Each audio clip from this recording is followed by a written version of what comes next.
Once the main shapes and folds are in place, I like to use the snake hook brush to push the silhouette a bit further. This brush is great for pulling out small tips or extending parts of the fabric that break the overall symmetry.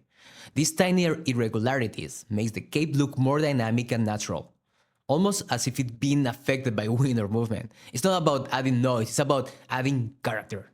Now I'm going to add a solidify modifier, and the reason for that is pretty simple. The cape needs thickness so it can render correctly. Here, you want to play with the thickness values until it fits your character. Since this design is stylized, I'm keeping it fairly thick to have enough geometry to work with it later. After that, I'm adding a remesh modifier. And this helps me to redefine the topology of the cape so the quads are more cleaner and more even especially. And it's also easier to sculpt on.